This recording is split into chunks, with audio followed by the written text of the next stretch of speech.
Hello, everyone. So, welcome to Aaliya's and to a new episode of Banyan with Ronnie Shatta. And I'm handing it over. It's the first episode with Samir, the new audio expert. He deserves a round of applause. He's terrific. It's a rare occasion where I get to sit with this gentleman here, Albert Kostanian. So a round of applause for Albert. He gave me the green light to be hard on him tonight. Go ahead. Good, I like that. Go ahead. Kill me. No. I don't have Monday night anything else to do, so I want to keep watching you. I'd like to start this episode by saying that in the last 3 years, in particular since October 17, 2019, of the hundreds of new faces that I've met on the street, of the new people that I speak with on a regular basis, that I read, that I turn to for analysis, for persuasion, even for thought process, you stand on your own. You're terrific at what you do. And I think civil society, the movement that is civil society entering politics, owes a lot of gratitude to you. And I say this because Monday night is reserved for Vision 2030. And I think a lot of people that listen to this podcast do the same thing. I'll start soft. Thank you. In addition to that, we'll wrap up with the subject of what is Kulluna Irada doing today. We'll leave that to the end. But there's a lot of meat in the middle. And I thought it would be quite nice to get into the most sensitive subject that we've experienced the last few days, which is a return to sectarian discourse that is rather ugly. And I think that transcends the conversation, except the last maybe few days, it took a very ugly turn on social media, on television, and it became the kind of topic that I think our parents used to discuss a generation ago. It's an unflattering conversation, but it's an important question. This time zone fiasco, do you think that that is an inescapable problem with or without all the good work you do, that civil society does, in that a few characters can emerge, touch on extremely sensitive subjects, and suddenly we're talking about power sharing, communal anxiety? And I'm going to actually mention you were quoted in a L'Orient Le Jour piece, I think it's either yesterday or 2 days ago, that you had to mention this as well, insecurity among sects. Is this something that is just inescapable? Thank you, Ronnie, for hosting me. It's a big pleasure. And I believe you are also doing, you are playing a major role in the same, let's say, galaxy of things, which is thinking, to invite people to think and to go beyond their comfort zone. And that you host very diverse profile. And this is very, very important. So yes, I believe this is inevitable when the dream crashes. Yeah. So today, the problem with this hour thing, it's symptomatic of the absence of a common dream and a common project. A country cannot live without a common narrative, without a common project, without common references, without common institutions, without a dream that we all live to implement or to see becoming a reality. What's happening in Lebanon is that the current model has crashed. And when the current model crashes, you are seeking as a citizen or as an individual to get rid of everything that it represents and to seek for another dream, another narrative. The problem is that the national narrative, the new Lebanon narrative that I hope we will be able to develop tonight, has lost a lot of ground. Yeah. After October 17, we had like a national narrative that came out. And this national narrative resulted in a political fiasco or in a political, let's say, very mitigated result. And today people want to get rid of the dominant narrative, and they are looking, what can I find as a substitute narrative? So you have this new Lebanon narrative that united us all in October 17 that didn't give the desired results. So as a result of that, people are going back to the older narrative, to the, we say in French, repli. So we are, everyone is looking in his own backyard, trying to safeguard what they can safeguard from their dream by having smaller ambition that is related to their neighbors, their village, their sect, people that resembles them. Whereas a project is by definition done with diversity, with citizens, with people of diverse horizons. And today, this project has taken a severe blow. And I believe it is our duty, the duty of media, the duty of young politicians, to revive it, but in a sober and realistic manner. The poetry about Lebanon and there is no sectarianism in Lebanon. We are all the same. Sectarianism is a sickness and so on. This has failed. So any new project must be rooted in reality, must address fears of individual and sects, but we must transcend all that. You cannot have a project that only observe the reality of things and say, okay, this is the reality, let's cope with it. A national project must transcend it.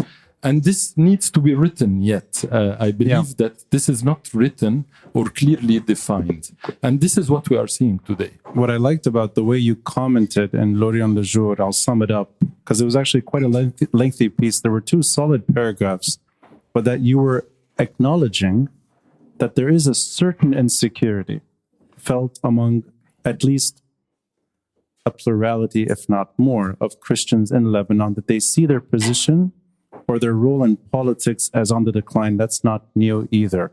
Yes. We've both grown up with that kind of dialogue, that discourse, and time zone difference can just sort of pull the rug and it's still there. So it's good to hear that there's an acknowledgement of one community's place in Lebanon long term.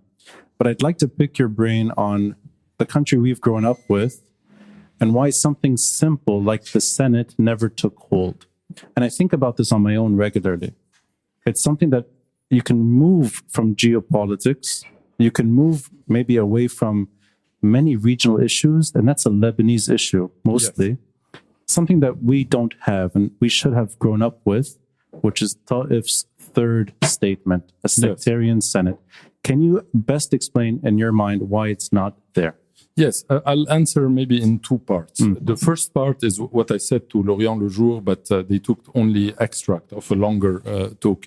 So what I said is that Christian fears regarding Lebanon are not justified by the institutional power brokerage of the state. So the Christian have 50% of the MPs, 50% of the Council of Ministers. They are very well represented in the state.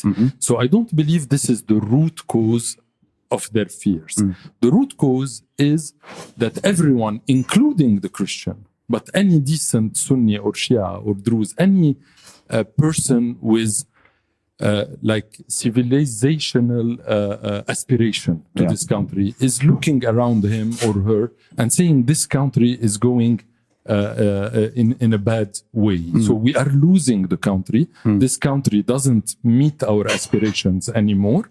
And this is because of the current system and current politician. So I'm going to seek elsewhere for another system that will respond to my aspiration. And the easy answer to all that is a sectarian system. Let's live among each other's Christian. Let the Sunni live with the Sunni and etc. Sectarian like partition, not the sectarian model. I believe that the discourse, and this is my problem with federalist, I spent years explaining to people that federation is not separation. Today, I believe that the proponent of federalism are asking for a separation. I agree It's not a federation that they are asking for. Federation is about unity. It's about a national project and then a system of governance. Today, I only hear about division and why we should divide people on a sectarian basis. And this is very worrying for me, because it's not a federation, it's a segregation, it's a separation. I completely agree with you. And I'll actually take it a step further before going back to the Senate. It shouldn't take a time zone dispute to bring out the worst in people. Yes. And I think it's fair to say this, that even the most open-minded of federalists in Lebanon went down that road a little too fast. And it was a bit uncalled for that Lebanon should be torn apart simply because two politicians made a last-minute decision. So I share that sentiment that it's one step away from divorce. And I think that's been even stated on your show. Yes. Somebody I've had on my podcast, Hisham Bounasif, in the past, I don't think would have gone that far. But then within a few months, suddenly, well, if federalism doesn't work, we're going out. We're creating a new country. That was the conclusion in my show. Exactly. And I was struck by the fact that when you present a federation project, I'm going to repeat a bit myself, but it's very, very important. You develop what unites us. You develop national institution. I was struck when I read the project, not of Hisham, but of another group. They don't have any national election. Yeah. The election are only on the canton level. And I don't know any federation in the world that doesn't have national election. Even the European Union, which is technically a confederation of states, have national election because they have European election. Right. So in their project, they want to separate completely people based on sects. And this, I do not abide by the thinking. I respect it. Everyone has the right to defend a position, but this is definitely not mine. I'll even go further. One of the best episodes I've had is with a staunch federalist, Iyad Bustani. And he's not as visible as Hisham Bounasif. I don't know if they even get along. But you can talk about it in an academic way, and you can even point at maybe that there are certain advantages if it's applied in a way that makes sense, not in a way that implies divorce. But I want to go back to the Senate. And the reason I'm bringing this subject up repeatedly in 2023 is because 33 years of no Senate, at least to me, hints at 33 years of a parliament that could have done better. Yes. The merit-based parliament that I think would have brought in a lot of people that we admire that run against each other simply because of the sectarianism in parliament, channeling that in a mosaic and a Senate that relieves us of that burden once and for all. Do you have an answer in your mind? Yes. Why it simply doesn't exist? In fact, I do not completely agree with your vision on the Senate. Okay, to go back to the root cause, I believe that Taif was more a circumstantial agreement that had its objectives, and it was a bit bound by a certain timing and a certain power sharing agreement, namely to end or to facilitate the ending of war. Taif constitution is very broad and subject to interpretation.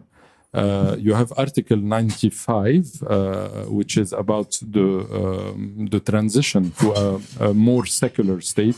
And you have also the Senate that is also mentioned in other articles.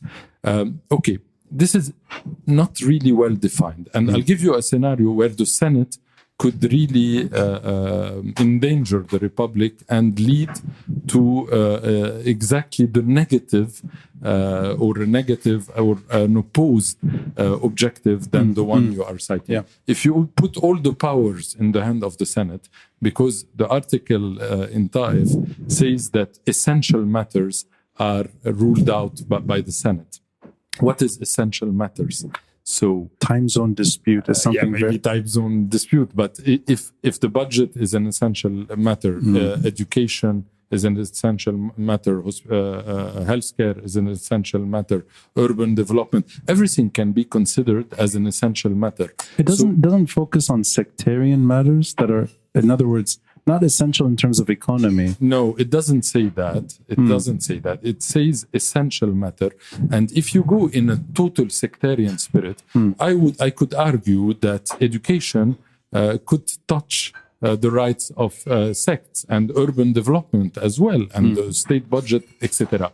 So I believe that Taif is a good transition toward maybe a state that is more functioning, that is more modern, but it suffers from a lot of ambiguity. But let's go with the ambiguity as far as we can. And I love this word, by the way. I believe, and I thank you, because you said today, I believe you labeled me as being... a nuanced analyst. A nuanced. Yeah. So I believe today in Lebanon, we are lacking nuances. And today, because we are becoming more extreme and extreme, nuanced positions do not have anymore the ear of the public, and nuance is something very important. And with age, I'm growing older like everyone, I'm becoming more and more nuanced, because I'm learning that every position or every point of view has its merits. And there is no absolute truth and absolute wrong, So it's a debate, and I always have a nuanced position about practically everything. So before we get back to the Senate, since we're complimenting each other, yes. You're not inclusive for popularity. You're nuanced to raise and elevate the standard. And that's why I think of you as one of the most essential thinkers today in Lebanon. Thank so you, it's hats off to you. I don't know if I deserve that. I think you do. I think you do. Nuance is just the beginning of that giant mountain that you've created. Now let me be hard on you. Can I continue on Taif? You're going to close the Taif? No, I want to add one more thing about Taif. Yeah. Because you mentioned ambiguity, and I agree. Yeah. We don't know what it's like. We don't know what it would have looked like anyway. That's 33 years of no Senate. Yeah. But let's go down that road. So what if it's essential issues? You could still have a merit-based parliament with many more impressive actors that don't have to fight each other for elections. They can actually work together. And we don't care what sect they're from anymore. Yeah. They're based on merit. The sectarian Senate handles the most sensitive subjects, which could include what you're describing, but that's simply two chambers that are trying to figure it out. I can imagine us in a better place with even that kind of situation. No, listen, I totally agree with the vision. So for me, one of the solutions is to develop Taif. I believe this room opened by Taif agreement, we must invest it, and we must go beyond it, because also beyond Taif there are problems in the constitution. This country is not governable in the current constitution. You must have the right also to abolish parliament. You have to have a true separation of powers. There are very few words about the judiciary system in the current constitution. You have many flaws, but Taif direction is a direction that we can investigate, but we need to be more precise. We need to embody Taif with true ideas. I believe Taif as it is today, it's meant and designed to be a temporary, permanent constitution. Because Taif is by essence, the constitution of today, not Taif, the Second Republic constitution, is by essence a temporary constitution. It's one of the few constitutions in the world that has inside it, Article 95, a mechanism of evolution. So with the current politician, they always use it as a threat.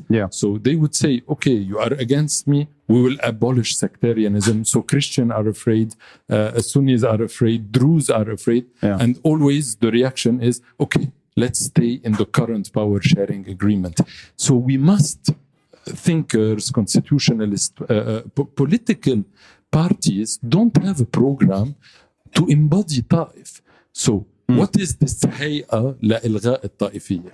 Who composed it? What is the mandate? What is the time frame? What do we do with the so-called presidency? The president of the republic, the prime minister, and the president of the parliament, or the speaker. Do we keep them allocated on a sectarian base, can you have a civil or a non-sectarian parliament while the main posts of the country are allocated on a sectarian base, plus you have a Senate that is really powerful? I don't think so. So I believe it's a package deal. But let me ask you, Albert. Let's say I share the sentiment that it's a roadmap at best. It is a roadmap. Let's say we go down that road. Yes. Could you imagine a way to mitigate this sectarianism within governance? Of course. But that is completely avoiding the Senate. In other words, no.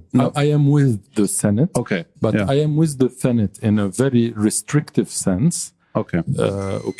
So something that is the Senate powers must be related to everything that undermines the national pact of 43. So it's the most sectarian sensitive subject. Absolutely. And they can have a say on other issues, but like the French system. In France, they have a Senate that represents the region, but the Senate is infeodated to the National Assembly. So they can vote laws, they read it, but in case of a disagreement, it's the National Assembly that prevails.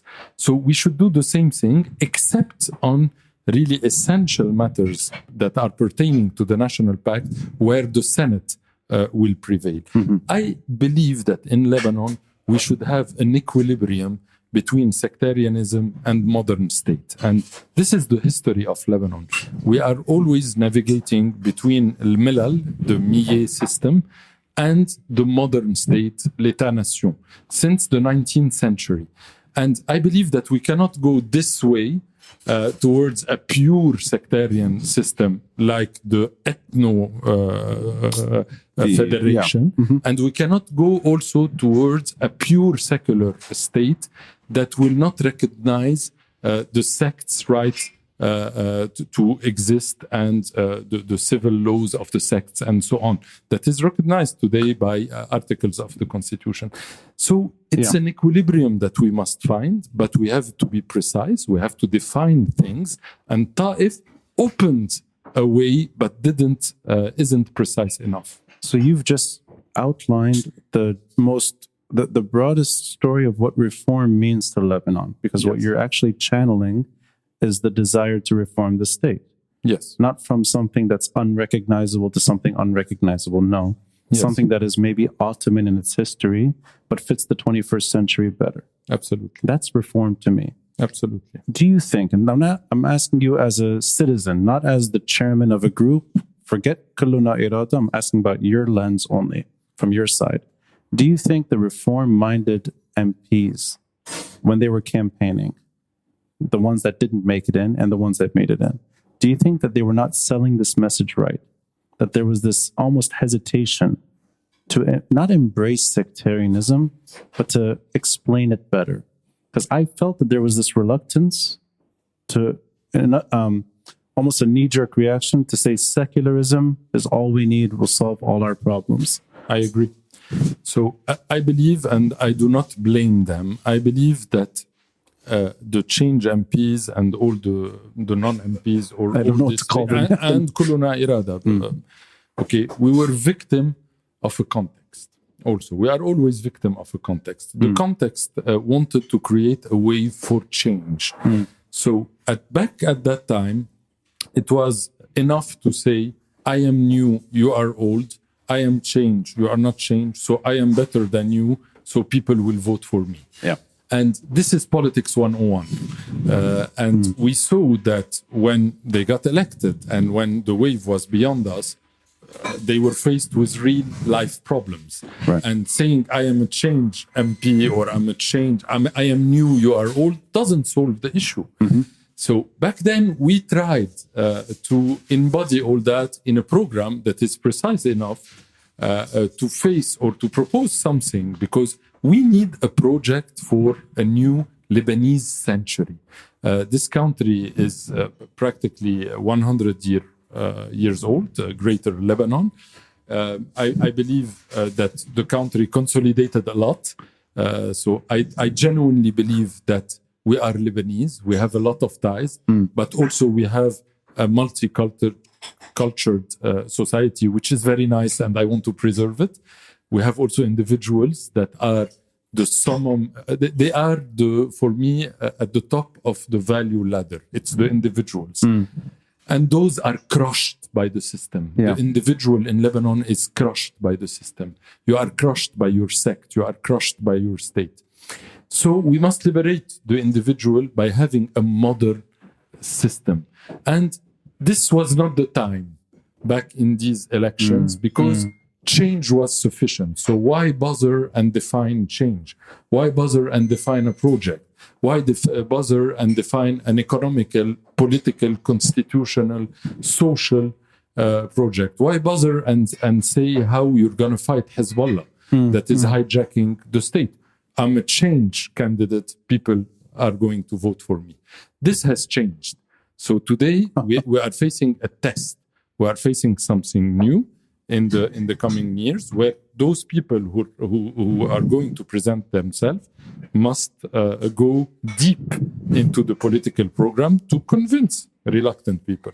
Not to make it too bleak, but I always sense that if this sectarian governance issue is not fully understood, or at least explained by those that want to be reformists, whether they're in parliament or outside, I fear that the divorce crowd, their numbers are going to grow.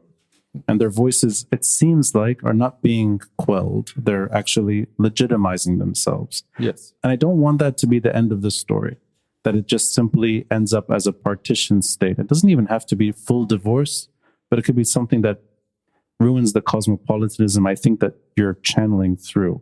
That's why I share the sentiment that I'd rather be in a cosmopolitan country and not an ethnocentric Batroun or a purified Jnoub. I want my Beirut to stay the way it is. Absolutely. And they don't. I don't know. They are not present, so I cannot speak on their behalf. But what I always say is that identity, first of all, it's a very complex subject that is the subject of many studies and literature in Europe, in the US. You cannot resume identity by just one factor, your religion. So identity is your social belonging. Identity is your sexual belonging. Identity is your geographical belonging, urban versus rural. I have much more in common with a Sunni, let's say French-speaking, because in case you haven't noticed, I'm a very francophone guy, heterosexual, maybe, I don't know, from the same social class, than an Armenian who lives in Akkar that is maybe gay or in agriculture. So we have one common What kind of people are you meeting? These are very interesting people. Yeah. The Armenian gay farmer. I don't know if you can find this guy, but... Put him on your show. Yeah, I will put him on. Sectarianism gone wrong. Absolutely. No, so identity is a very complex subject, and I believe in Lebanon we are really oversimplifying issue by bringing identity to only the religious belonging, which is a cultural factor that I admit, but it's one of many other cultural factors. So I cannot reduce an individual, Roni Shatah, Sunni. No, Roni Shatah is a podcaster. He's an urban guy. He has many other qualities and non-qualities. So you have also maybe an ugly side of you. So I don't know. Thanks, Albert. I also have an ugly side. So we are complex individuals. So we cannot behave like that. So I always say identity is complex, but let's recognize the diversity of our society, but let's have a project that would unite us around this project. This void in intelligentsia, I think, is being exposed more now, and it should be filled, because that should not be that shouldn't be a hard sell. That's a very straightforward message. We're trying to save the little experiment that's called Greater Lebanon from disappearing. But I pushed as far as I could on that. I want to ask you about your own lens, your own eyes, and the post-elections political predicament. I don't know what the word is right now. This ongoing paralysis, and we're nearly a year removed now from the elections. We have many common friends that are now in parliament. We have 2 friends that are sleeping in parliament. We have, actually, I ran into her 2 nights ago. In the parliament? Just outside. Just outside. Okay. And these are people, when you know them, and you also know that you've been sleeping in parliament for some 3 months now, and she's still doing it.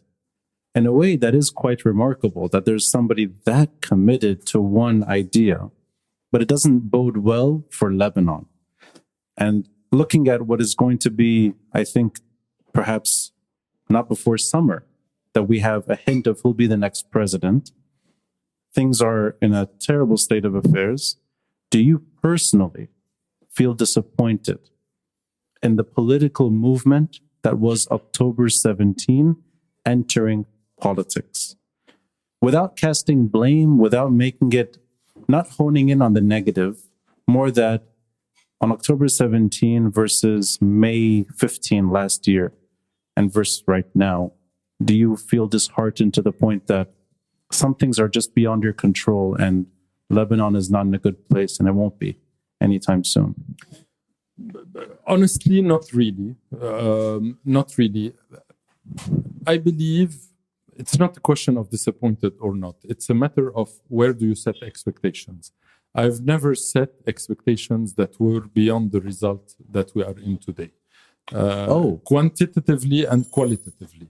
And here I have tons of witnesses that can corroborate what I'm saying, because I always just to understand, sorry, you meant you expected it to be where we are right now? Yes, I expected quantitatively to have like 10 plus new MPs, 10 to 15. And I expected that without a solid political project and a political party, because, politics is about discipline. And to control MPs, you need a party. You need governance. You need decision-making. You need means. You need marketing. You need communication. You need resources.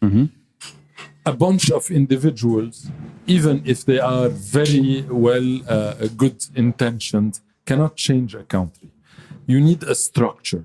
And so I believe this election gave us a very solid indication that a breakthrough is possible. That some young people that are unknown, that don't have tons of means and financing and so on, can make it to the parliament without being the son of the Bek or the Sheikh or the Zahim. So this is something new in Lebanon, honestly. And I build on it. Now, I didn't expect it to achieve change. Well, that's interesting.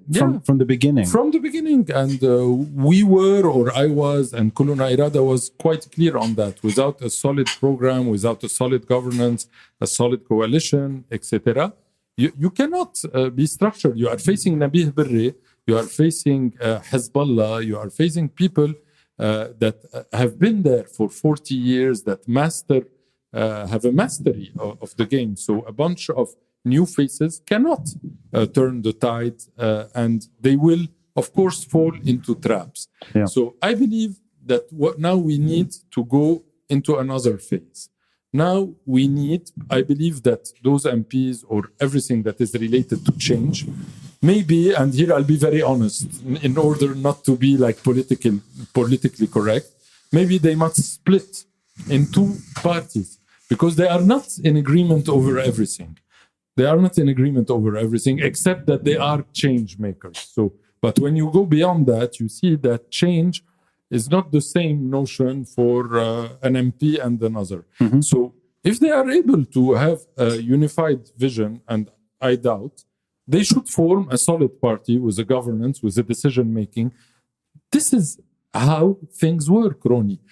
You do not have to be in agreement in 100% of the case to 100% of the position. That's how a political party works. Then I'm glad you opened this door, because I shared the sentiment fully that there should be a center-right, center-left reflection of October 17th. Fine. Let me posit a hypothesis. Yes. We have a center-right October 17 party just up the street here. Yes, Kitli. Just right here, National Bloc. Yes. We have what could be a center-left flavor party that's still registered, I think, with Malik Mroué or one of the old guard of the, is it Tajaddud? Democratic The left. Democratic left, sorry. I think Nasib Lahoud. Yeah, that's still a registered party. Absolutely. Yeah. So just hypothesis. There are two registered parties. They don't even have to register. They're there. Why doesn't that happen on its own? No, listen, I believe it is in the process of happening, and that's the natural evolution of things. I hope that it will happen. I hope it will happen, but I can tell you because I'm following from far, but I have some information that this is in the process of happening. And this is really a blessed move. And this should happen because this is the only way. My dream is that this center-right and this center-left party replaces the traditional parties with some traditional parties that have rehabilitated themselves, will still survive, and they will form the new political landscape. So it's not just center-right or center-left for the 13. You have also right, you have left, you have, okay, we should have 4 parties in Lebanon. The problem of Lebanon and the Lebanese, and this is not a myth, this is reality, because I believe of some subjective and objective factors. For example, I'll give you one of the factors. The absence of collective transportation makes it very hard for Homo Libanicus, that we are Lebanese characters, to work together because we don't know how to act together. When you have collective transportation, you have processes. When you have trains in a country, you have people that work together. The guy that drives, the servicing, the guy that does those are complex schemes that only run and function because you have a large group of people that are able to coordinate. And this is what differentiates human beings from animals, that we are able to collaborate for more than 5 or 10 people. So in Lebanon, the collaboration is around 50 to 100 because we cannot collaborate well because we do not have those systems in place. It's a jungle. We don't have anything collective. And everything that is a collective service in Lebanon is a failure. So, and public is a failure. But let me push further on this. We're sitting in a roughly 8 or 9 month stretch of time where very little parliamentary politics is happening, if any. Yeah. Or when it happens, it's MPs are fighting, like yesterday, verbal disagree. So there isn't really much happening. Wouldn't this be the 8 months for these two or whatever? Yeah, I believe it's happening. They are discussing, but as I told you, we do not have this culture. We have an over-dimensioned ego in Lebanon that prevents us from having the flexibility to create such structures in a smooth and rapid way. So you think it would be faster and easier had there been the infrastructure to bring people together? The culture, not the infrastructure. The culture. And the culture comes from the infrastructure. When you stand in a metro line, sorry to come over to speak about public transportation, but I really love this domain. When you wait in a metro line, your ego gets crushed. And when you are really stuck in a metro in Paris or London or New York, you have to smell the person next to you. You have less ego, and it's not anymore about wealth. It's not anymore about your personal space. When you have a public garden and you share it with other human beings, you learn to collaborate, to speak to others, to respect an environment, to respect a place. We lack this culture in Lebanon because we don't have the infrastructure. It's a culture that we lack. This is why in Lebanon, it's more difficult for us to create structured movements. I'm trying to be the anthropologue that I'm not, but anthropologist. But I believe this is a valid explanation for the lack of common structure. But it's an interesting, it's interesting. Since I can talk about this, I guess, since you are a fan of public transport, I'll tell you 2 memories I have. 1991, the choo-choo train. It's not a train. It's a 1970s thing that was moving from Daura to Jbeir. Yeah. and it would get stuck in traffic. The yellow train, yes. The yellow green, you know what I'm talking about. Absolutely, It would go along the coast. Absolutely. It would sometimes wait for cars to pass. Remember And it do you very remember well. when the train conductor would come out and tell the cars to get out? It really made me happy. That's our public train and infrastructure. Also, on Bliss Street, I think this is a few years ago, they were finally, rarely do they do this, they remove old pavement. Yeah. The tendency here is just to keep adding pavement Absolutely, to until have a mountain. buildings become, Yes. Yes. They found the tramway. Yeah. There's two lines on Bliss. Yes. They found them, they removed them, threw them away, and that's that. Yeah. I guess what you're talking about is more like a Lebanon that maybe existed briefly and 55 years ago. Yeah, it existed somehow, but the dominant economic and social culture in Lebanon was always against that. It was always very anchored towards private initiative, and it was always trying to limit the state at its minimum scope. So the Lebanese, we have this philosophy of a merchant state where we cherish private initiative, where we cherish entrepreneurship. And this is a good way, of course, to develop the economy.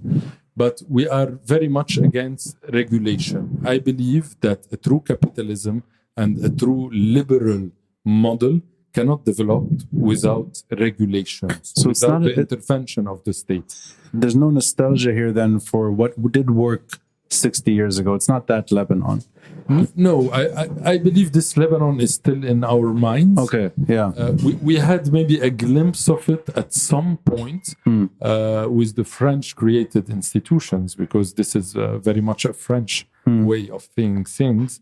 But this did not last long in Lebanon, and we should rehabilitate that, rehabilitate regulation while not killing the private initiative and the entrepreneurship. I'm trying to imagine the development of political parties in Lebanon when we had some of what you're discussing.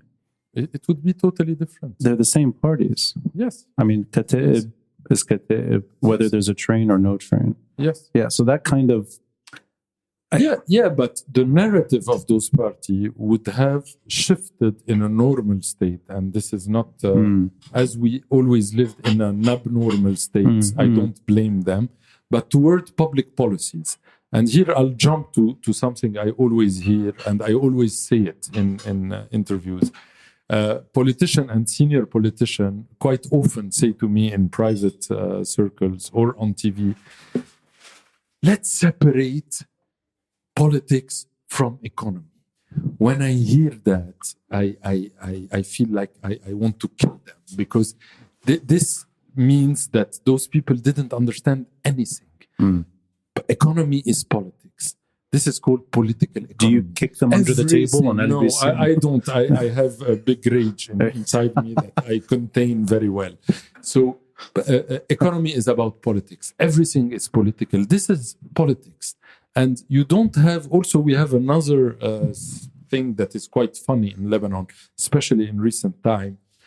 We have a myth about technicians. So let's form a government of technocrats. Of technocrats, they call it. Technocrat is a negative word, by the way, but anyway. So let's bring a technician. A healthcare technician will be able to solve it. Let's bring, I know a brilliant guy that worked for a power plant in Nebraska. Let's bring him. He will solve. No, he won't. It's about choices, political choices. Everything is political. So you don't have a technical solution for anything. You have choices. And the politician must weigh choices. And you don't have a 100% correct choices. You always have positive and negative. And this is politics, is to say, I'm going with this choice, and I assume the negative externalities of my choice. And this culture we don't have in Lebanon. You know, it's interesting to hear this thread that you've outlined, where anthropological answers can explain why certain things don't happen faster. Yes, I'm very fan of anthropology lately. So Yes. Well, allow me to, maybe we can circle back to anthropology towards the end. Yes. Because it's fun for me to go down that road as well. Can I have another drink? Of course. Do you want another whiskey? Yes. Let's get another whiskey for Albert. Yes. What kind of whiskey do you want? Jameson. فينا ناخذ جيمسون ل مش دعاية. I'll edit that one out. Okay. Jameson, yeah. إذا حدا ما عندنا فهم Jameson. Well, now that you're bringing the Jameson out, I can ask you more sensitive questions. Go ahead. Going back to, okay, well, let me better describe it. May 2022, 13 change MPs enter. Some of them are familiar names, some are not. And like you said earlier, there are some that are brand new, that are not from the usual lineup. And there are some that tried in 2018 and tried again in 2022. There are some that have been in media, that entered politics. A lot of it is familiar. But where we are right now and what the 13 are doing about it, I've brought this question up to MPs and those that ran. I asked it to Najat directly. I asked it actually to Ziad Abishakir, who was sitting in this chair, who ran, didn't win. And I've asked it to many MPs in and out that tried. Why not resign? And the reason I bring up resignation, it's not to say that they failed at their job. It's not that. But resigning as a bold statement, hopefully in unison, coordinated, saying that they will not take part in this paralysis. And it's almost like an honorable exit rather than burning the reputation of what was a positive word not that long ago, change. And it could be, for example, I don't mean to make it about Najat on Sadiba, not her, but I don't want her to be burned by a problem that's way beyond her control. And it feels like this kind of person gets burned on the way. And I would see resignation as an honorable exit, not as one of failure, but that's never really talked about. Ways to shake the system when you're stuck. Because she could sleep in Parliament until June. She may actually stay in Parliament later. I mean, that's not for me an MP that's trying to fix anything. That's more an MP that has no control over anything. I would not comment on Najat's choice. This is her choice. My reaction is that I'm not looking for an honorable exit for the 13 MP. I'm looking for an exit for the crisis, for discounting. I really, the honorable exit for the MPs is the least of my problems today. So my comment is one, when you say 13, this suppose that it's a coherent 13. This is not the case. Those MPs are in disagreement over fundamental choices, like the name of the president, the name of the prime minister, and some serious political stances. Second, I believe no one should resign. When you have a popular mandate, you stick to it and you try to do your best where people gave you a mandate. When you resign, Ronnie, this means that you might have another option. So you resign to do what? To stay at home or to nap? To delegitimize? No, you don't. You delegitimize yourself. You have a popular mandate, you stick to it, you continue, you do your best, and you don't overpromise. You don't say, I will change the country in 4 years. You do an honorable battle and you stick to it. We have no choice but democracy. So when we start resigning and saying that after 1 year of a mandate that people gave us, I'm quitting because I have serious difficulties and I'm not being able to structure myself, this is for me a failure. And I'm neglecting the people trust that they put in me. And what is my other way? Guerrilla? Or what is guerrilla? Or what is the other alternative? I believe we must stick to democracy. We must produce results, not overpromise structure. I believe that the boycott of the time of those two rulers who idiotically came out with this decision is a good win. We can do something better. We can build on that. Boycott. So boycott, civil disobedience, but we need to have parliamentarians representing us in the system. Then let's flip it then. Forget resignation. You boycott the institution you represent as a sign that you don't stand for what's happening. No, I go to the institution. I argue with Nabih Birri, who is really a warlord. This guy is a militiaman, and he runs the parliament as his private backyard. I argue with him. I use all the legal, all the constitutional arms that I have. I try to question the government, to hold them accountable.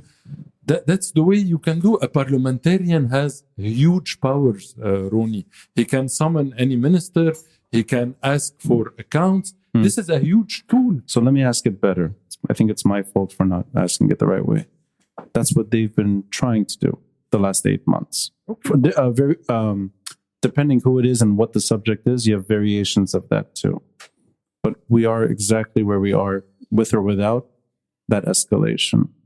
I guess my question would have been better asked.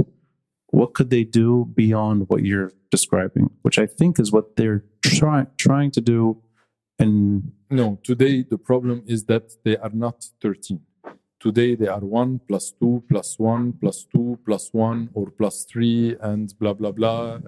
They get along one day, they don't get along the other day. If you had a block of 13 that is aligned behind a prime minister, when we had to nominate a prime minister that had a credible presidential candidate, that they would be able to socialize, I believe that would have made a difference. Maybe not in the immediate outcome, but in the political momentum in the country that would have rallied behind them. But today this is not the case, and I'm not criticizing them because they have many constraints, and they are not structured, and they are not in agreement, as I told you, over many things, because they were carried by this change wave. So it's not their fault.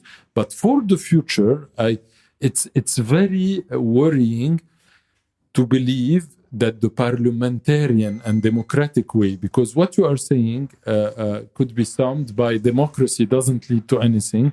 Let's try something else. But today, facing Hezbollah, I don't have anything else. So my only tool is to continue a democratic battle and to speak to all Lebanese, including and maybe to prioritize the Shia community and to speak with them to try to have a democratic change. I don't see any other way. Could I, with your permission, ask you one example you could give that would make what you're describing happen? With 13 that are now organized the way you want them, whether it's one block or two. I believe that in June we had the opportunity to nominate a prime minister. So that is Nawaf Slam. I don't want to go into names, but if they could have nominated you, but if the 13 stood up in one voice, said, this is the candidate, this is the program, we are backing him, the people are backing him. But, you know, in politics, you have a momentum. Not after 3 weeks and while all the divergences were known and blah, blah, blah. And you had some, also some of them made very amateurish, let's say, confidence to some newspapers.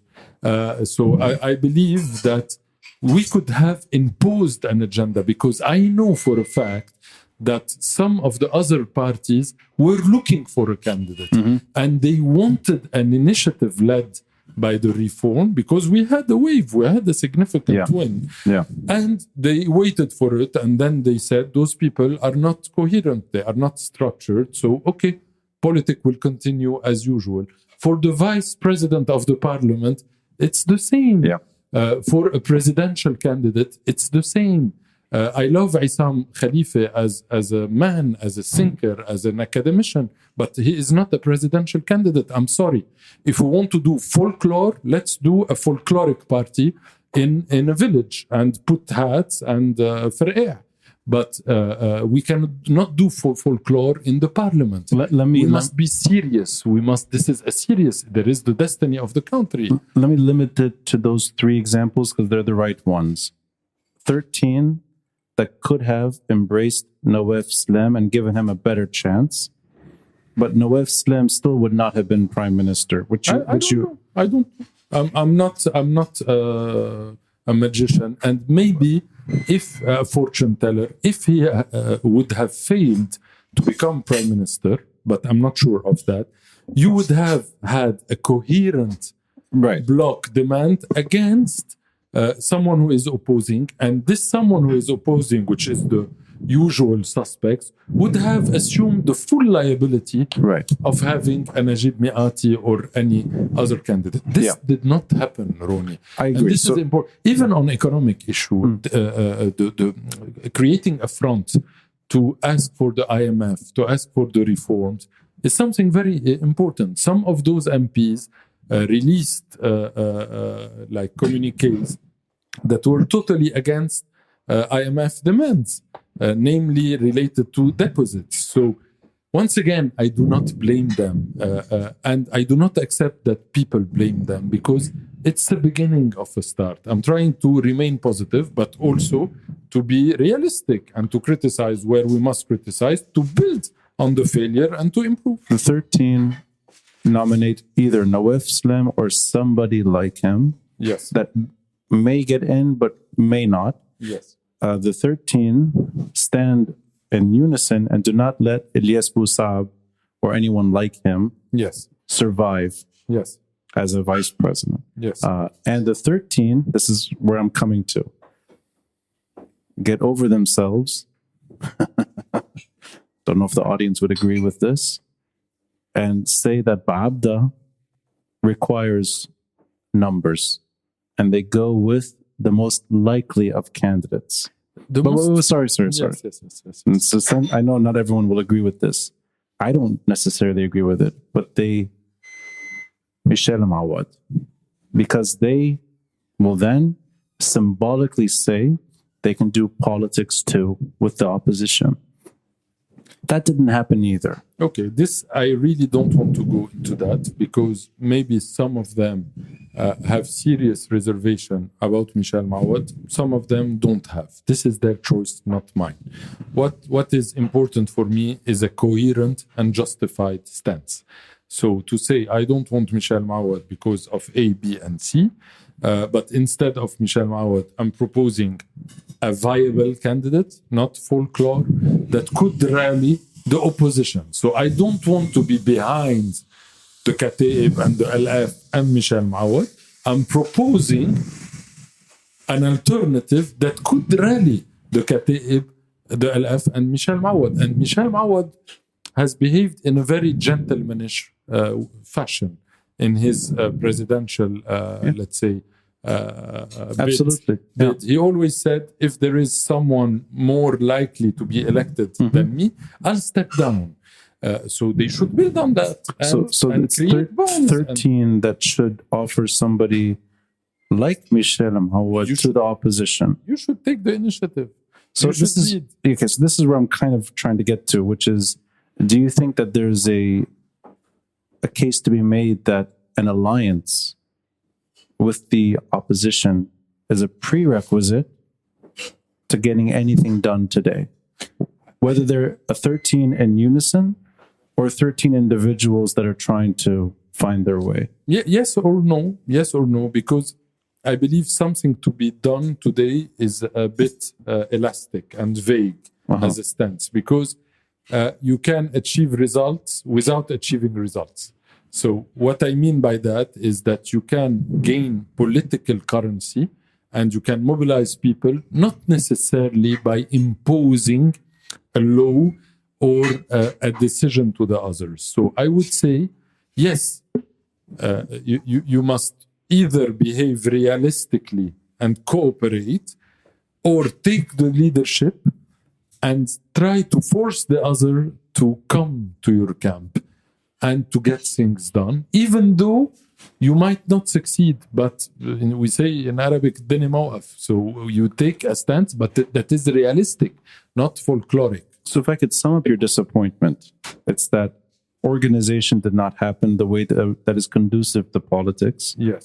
That's one thing. The other thing is that they needed to take their role more seriously and offer names that were more viable rather than going to less viable, but perhaps friendlier names like Aysam Khalifa. Yeah, but it's not only my criticism. Michel Douay also shared this criticism, Mark Dow, and so on. So, yes.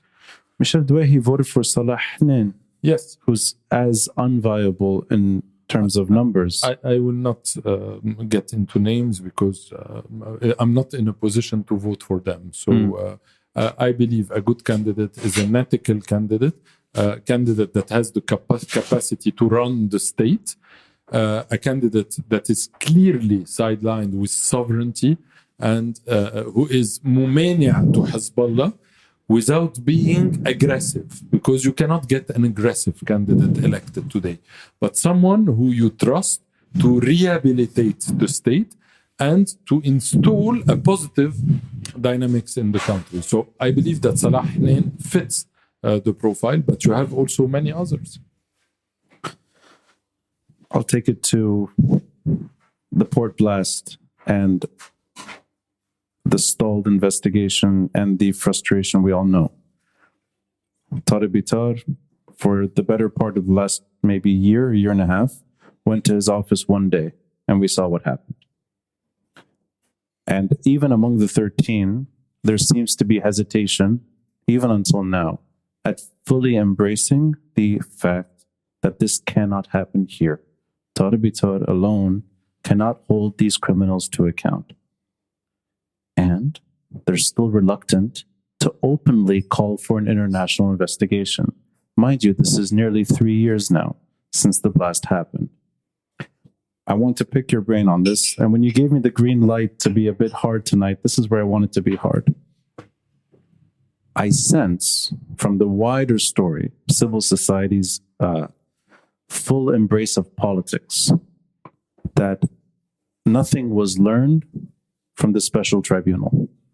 In fact, that chapter is deliberately ignored, almost like it's too toxic to talk about, and it's too personal, and therefore we have no lessons learned on how to get international action to work. And I'll say it also in a different way.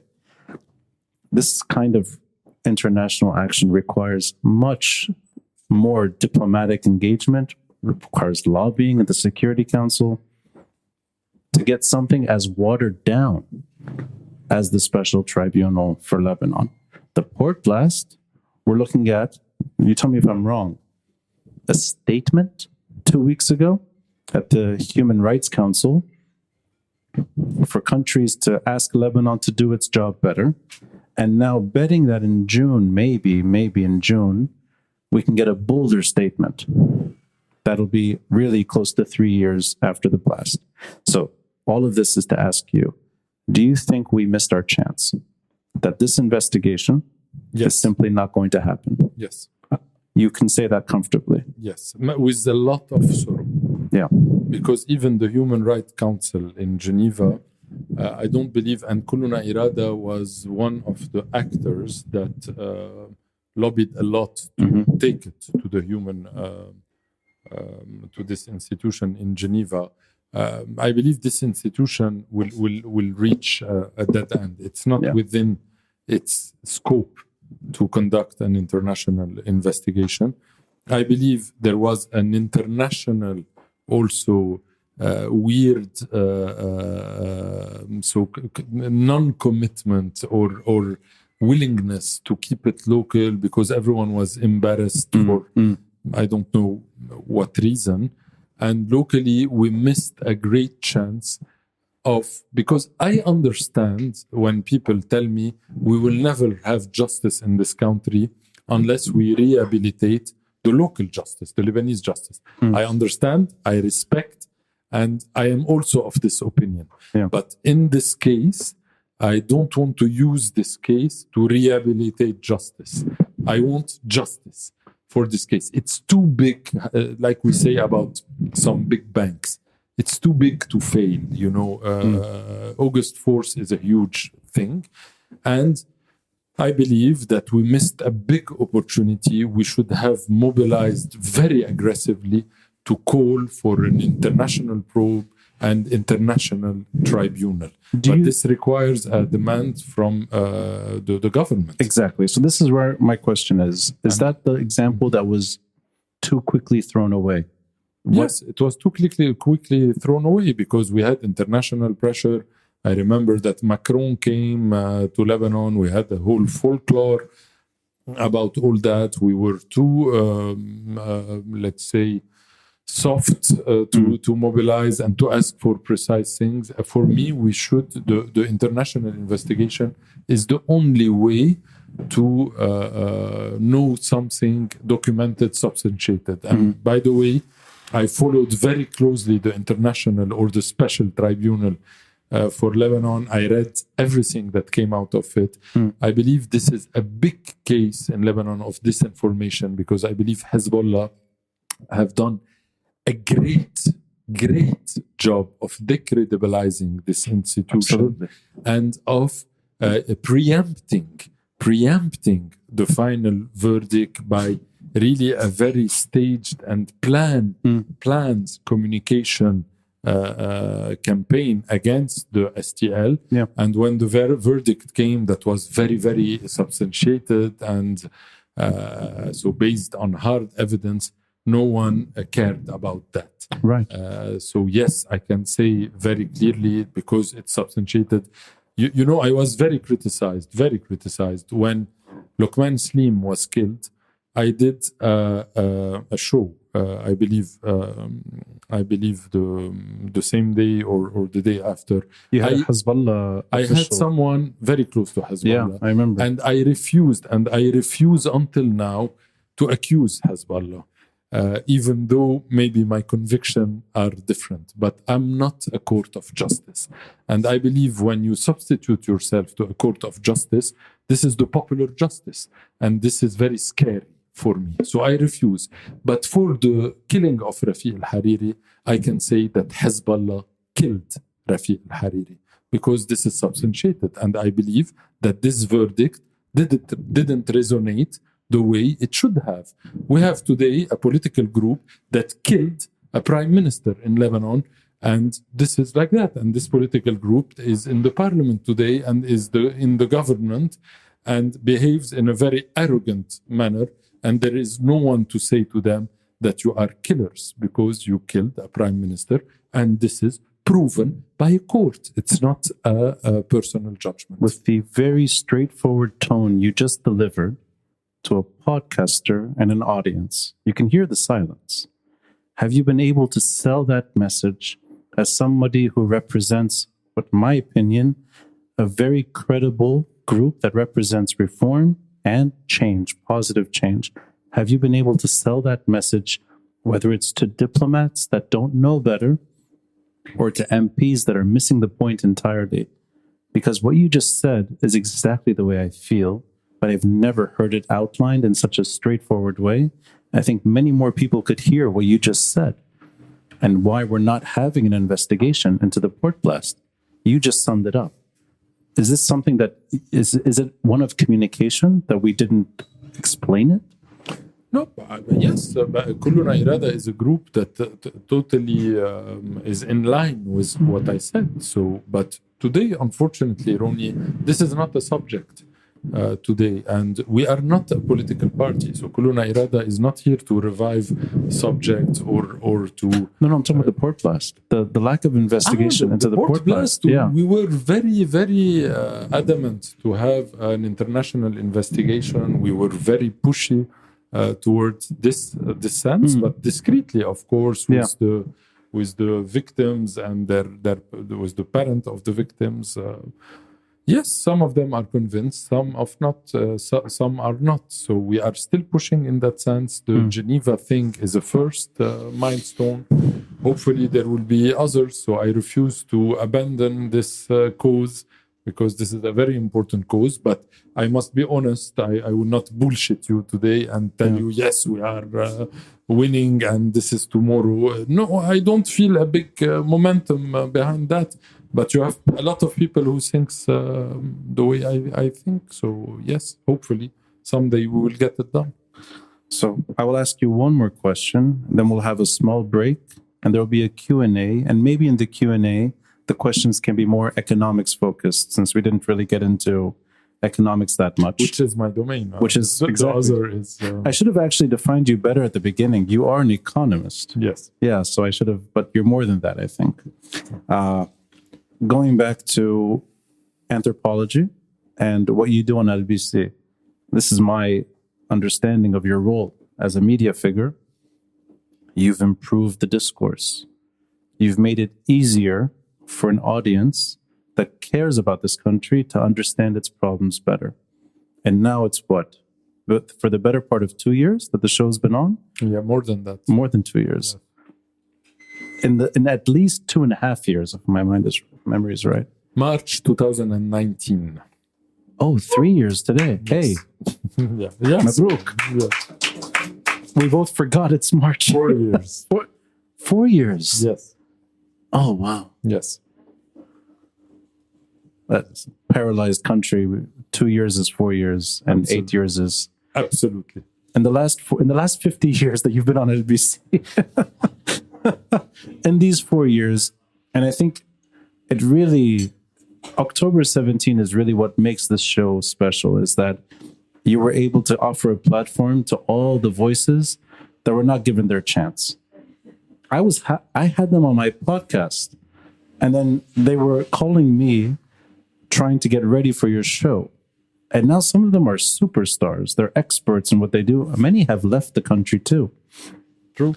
But you took what I think, and this is my understanding, you took what is a podcast and made it a television show. And the reason I'm saying podcast is because it's a patient show. Very few interruptions, which is quite nice. The advertising comes in right at the right time. Right before everyone's about to kill each other, we go to Nescafe. Let's take a break. Let's take a break, yeah. And it's long, which I like. I don't care how long it goes. Sometimes 11 at night, I'm still watching. Yes. And it could be more than once a week. Yes. From the most delicate subject, like Luqman Slim's assassination, to sectarianism last week, I think. Was it last week or maybe 2 weeks ago? 2 weeks ago. 2 weeks ago. To all the banking stories, all the economics that now we can talk about with some pride, thanks to watching shows like yours. Do you think that you've left your mark on improving media in Lebanon? I think you have. But this is for you to say. I will. So it's for the public to say, really, because I don't know if I left my mark. What I know is that what I've done in the media scene is exactly something that resembles me, and that resemble what I wanted to do. So when I started at first, I had the training because I'm very bad at not only at English but at Arabic also. So look who's talking. So I'm better than you are in Arabic, but I'm not really a very good Arabic speaker at origin. So I had the training, and they tried to tell me you must behave like this. Famous. It starts with an M, right? Yeah, maybe. His station begins with an M too. Yes. So you must do that. You must be aggressive. You must cast people, etc. So I told them this is not me. So I'm a chill guy. I like to listen, to go. And then I understood that the training was meant to shape me a bit more because I could last for hours, and I cannot interrupt a person for an hour. So they were trying to shorten. They were trying to shorten it to the great benefit of the viewers, but so the LBC let me do what I wanted to do. And I thank them for that, which is an in-depth show without sensations, and fights. Because this is very easy to make two people fight. This is the 101 of media, So I did what I believed in. And what I know also is that it worked. Because at the beginning, this was very weird on the Lebanese TV. So the comments I had, this looks like French TV. This is so weird. It's so academic. We feel we are in a university lecture, etc. So at first, it was very confidential as an audience. Then I always say that, of course, Saura came and economic meltdown, and people wanted to understand. They wanted a reliable source of information with like an ethical platform, not sponsored by banks, which is rare nowadays. And this is how the show developed. Now, is it today, did I mark the landscape or not? I don't know. Maybe in 30 years, if people will remember this show, it would have been the sign that I marked it. If not, maybe not. I think the way I watched that show is that there's an independent voice on a mainstream television outlet. Yeah, it is a mainstream outlet. It's LBC. It's not some fringe station. Definitely. Trying to offer ways out. Yes. Which makes it different than the usual type of talk show. Yes. And what we noticed with LBC, it's quite funny, that in fact, quality sells. And I always say that to myself, that Lebanese are not at all a stupid public, and they deserve better, So, because there is a paradigm, and so the more nasty it is, the more vulgar, the more it sells.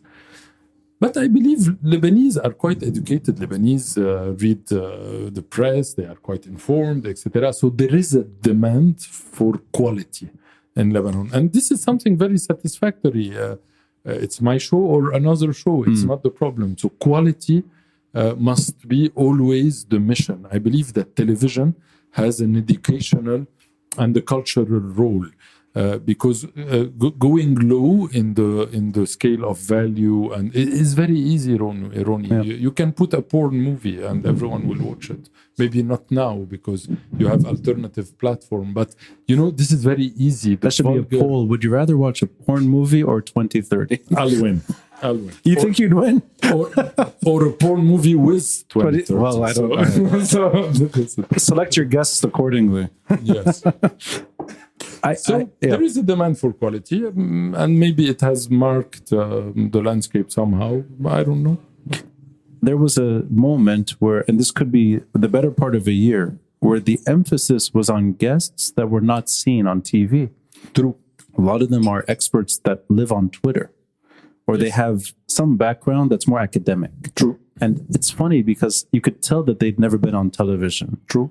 They were nervous. I had some gems, older and younger people that were so comfortable on TVs. It was their first time. True experts. Yes, you had that. Yeah, I believe that we made in the show many talents appear, and I'm very happy when I see them on television because they are always they have now they are stars, as you said. So this is a big success for me to have to launch those new talents and to show the Lebanese public that your average Joe politician is a stupid guy, and you have very talented men and women that can run the country and that are true experts with real choices, not technocrats. They have choices. You selected very, very impressive civil society citizens, and you were also comfortable challenging politicians. Yeah, you've had economics, finance, almost accountant-like voices, and you've had Samir Jaja. Yeah. So that, I think, is it's the widest kind of spectrum a TV show can handle. Yeah. And you handled it. And you treat all your guests the same way, which I like. Yeah. You're challenging them and you're giving them the space to explore difficult stuff. And I think LBC is better off with you. Thank you, Ronnie. Thank you, Albert. Thanks to the audience. We'll take a 5-minute break and then there will be Q&A. Thank you.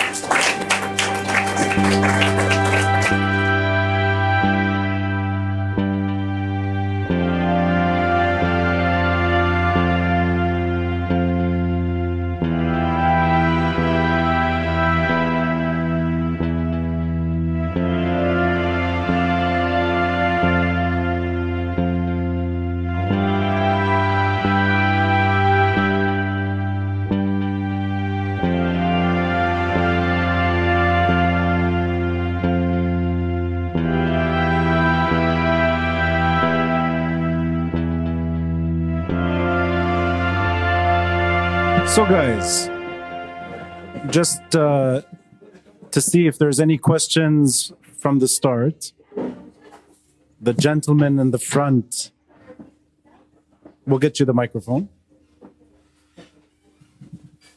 You know, you discussed a lot about Taif, but I mean, we commoners don't know anything about Taif, and I don't know that if it was ever published or anything like that. My question is that, for my knowledge, was the schema that you would have a Senate which would be sectarian, representing equally the various sects, and you'd have a parliament which is elected on a non-sectarian basis? Was that in Taif? Because Yes. this is what the impression I got from your insinuations. You know, this is just to clear up things. Yes, in fact, it's not only in Taif, because a common mistake is to confuse Taif with the constitution. So Taif is a document that has some constitutional value, but it's not exactly the constitution. So Taif agreement was translated in the constitution. For example, I'll give you an example of an article that was in Taif, but that is not in the constitution. It's decentralization. Taif has a small chapter badly written about decentralization that was not translated in the constitution. But the articles around the Senate and the non-sectarian nature of the National Assembly, so the parliament, are in the constitution today, namely in Article 95, which provides for the evolution of the current state of affairs toward a future or a target destination. So yes, this is today in the constitution, but it's quite broad and ill-defined. Are there other questions? I saw hands earlier. Yes, the lady in the middle. Yes, we'll get you the microphone. And there's still the whiskey for Albert. Yes, it's done yet. No. The Jameson. You will see that the quality of my answers will deteriorate. Save the question for later. Yeah, right. Thank you very much. I loved every minute of this. My question is related to something we talked about at the beginning concerning what happened the past week. And the fact of having a sectarian response or attitude. And we mentioned that that sectarian response from the Christian perspective was based on a fear that decisions are being made in the country without taking them into consideration. So for me to move forward, we always need to address fears. So in your perspective, what is the best way to address fear, this fear? What is needed today to reassure Christians in this country that, I mean...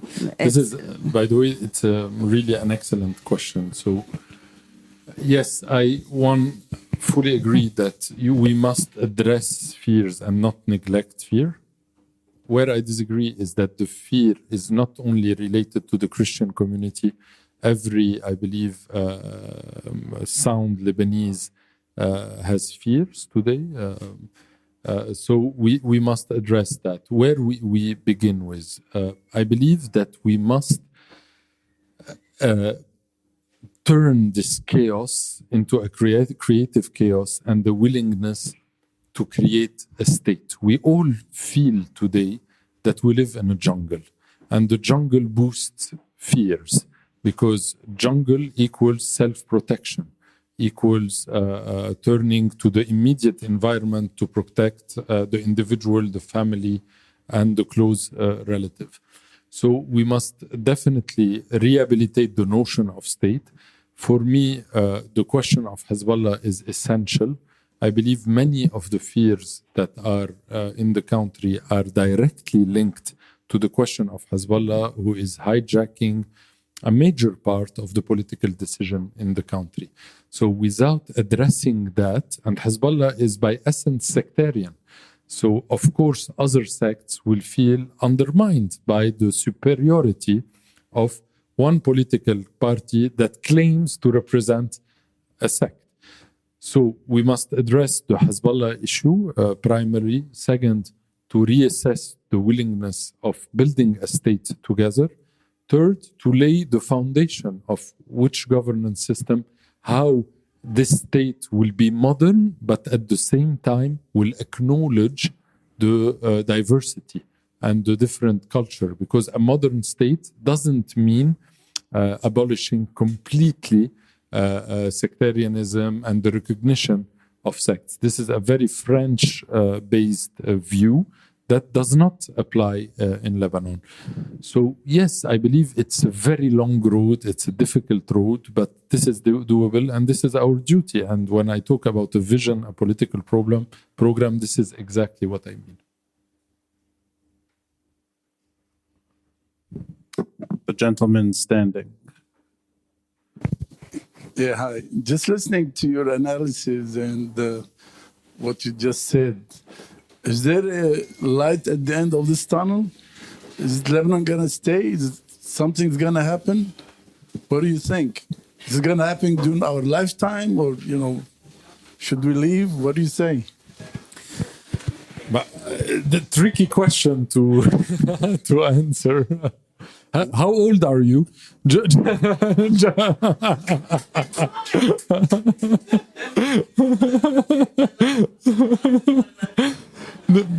No, in fact, okay, the answer or the easy answer is that yes, there is always hope. The other easy answer is that I believe that the political class that is governing us is gonna disappear by the laws of nature because they cannot defy the laws of nature. They can do it for 5 years, 10 or 15. And there is always light at the end of the tunnel. Just the Lebanese history has taught us that, for example, during the World War I in Lebanon, like a third to half of the population died out of poverty and hunger, and a lot emigrated. Lebanon thrived and had a golden age after that. So I believe, yes, there is a land at the end of the tunnel. I believe that us good people are the majority in this country. We just need to organize, to structure ourselves, and to say out loud that we are the majority and to claim the power. And this is very important. We should claim the power in this country, and we will eventually get it.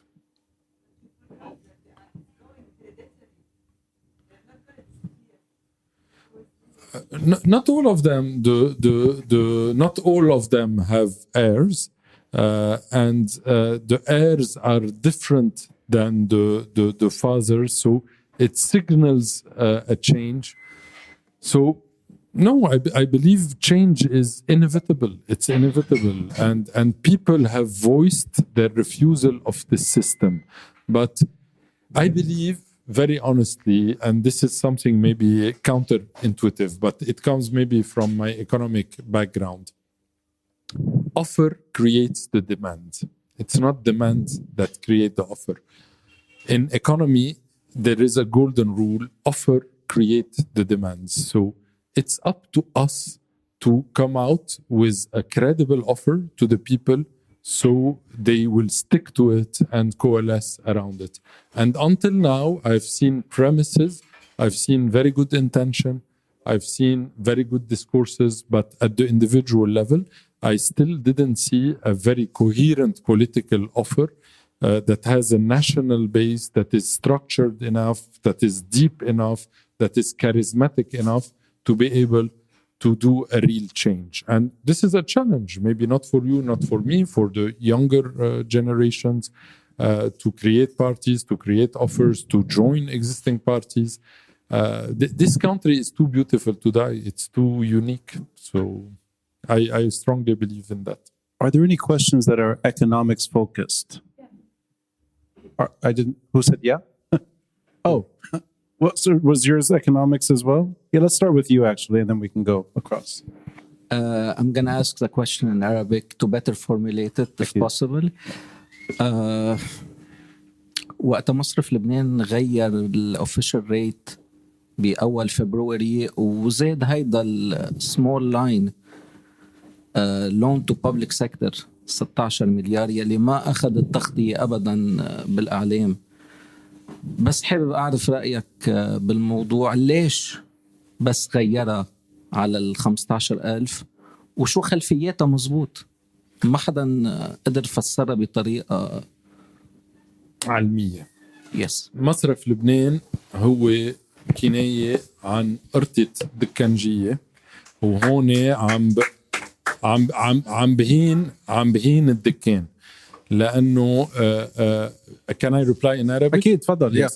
لا يكون في ال 101 تبع القانون بالعالم، لا يكون في دين لازم يكون في اعتراف بالدين. يعني أنا ما بقدر أجي هلا هيك من تلقاء نفسي سجل دين عليك وقول هيدا مدين إلي بقيمة. لازم يكون في كونترا، ولازم يكون في مضية من الجهتين، المدين واللي تدين.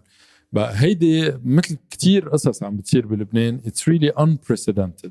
هلا ليه عملوا هالشي؟ لأنه عملوا هالشي it's an accounting gimmick لا يقدروا يخفوا بعض الخسائر ويثبتوا، لأنه هن الخسائر هي شوي عملية معقدة، هي عمليات صاروا بين سواب بالليرة للدولار. وقت علوا سعر الصرف زادوا الخسائر، لأنه وقت تكون ب1500 الخسارة شيء، وقت تصير ب15,000 الخسارة شيء تاني. لما مصرف لبنان على الميزانية تبعه يكبر خسارته، لقى طريقة بهلوانية يقدر يلزقها بالدولة. وهيدي جاية كمان، هيدي فيها خلفية خبيثة جدا، لأنه في أصوات كتير كبيرة بالبلد عم بتقول أنه لازم الدولة، وهيدي شغلة كتير عميقة وكتير لازم ننتبه عليها. وقت اليوم في أصوات تقول أنه الودائع مقدسة. الودائع مقدسة شو بيجي دغري من بعدها؟ بيجي من بعدها أنه مين لازم يدفع للمودعين؟ الدولة. أوكي؟ والدولة is the mean guy، so جسمها لبيس، هيك لندفع الدولة. وهيدا ناريتيف كتير سهل وبيجذب العالم، لأنه شعبوي. أنه أنا إذا عندي مصريات بالبنك بقول لك طب ما هي الدولة اللي خربت لي بيتي، خلي الدولة تدفع لي. بس بالحقيقة هي موضوع مختلف جدا، لأنه الدولة مين هي الدولة؟ الدولة هي نحن. ما في moral entity. يعني الدولة مش أنه عندها كنز علي بابا ومش عارفة فيه بيلاقوه بيبحشوا بالأرض وبيقدروا يدفعوا للمودعين. دولة إذا بدها ترجع تدفع للمودعين، وهو خيار سياسة اقتصادية، بدها تعلي الضرائب على الناس المثلك والمثلي. وحتى بيحكوك بشركات الدولة اللي هو وهم تاني. ما شركات الدولة مثل التليكوم، أوكي، هاي التليكوم سيلولار هي أكتر شركة دولة مبدئيا ربيحة. إذا بدنا نستعمل هالشركات لندفع للمودعين، شو يعني؟ يعني من هلأ ل 30-40 سنة لازم هالسيلولار نغنيه 10 أضعاف أو 20 ضعف لناخد مصاري منك ومني ونكبل الاقتصاد لأدفع للمودعين الكبار. بقى مصرف لبنان عمل هالشي ليجرب يحط دين على الدولة ويقول أنا خسائركم كمودعين هي عند الدولة، دونك لازم الدولة ترجع تدفع بتعلية الضرائب باستعمال أصولها وإلى آخره. وهو منطق نحن بنرفضه كليا، إن كان بكلنا إرادة أو أنا عامل حملة عليه لهالمنطق هيدا، لأنه هو خطير جدا وبيكبلنا نحن والأجيال القادمة بأعباء ما قادرين نتحملها، لأنه حجم الخسائر كتير كبيرة بالنسبة للاقتصاد المحلي. Maybe we can have time for a few more questions.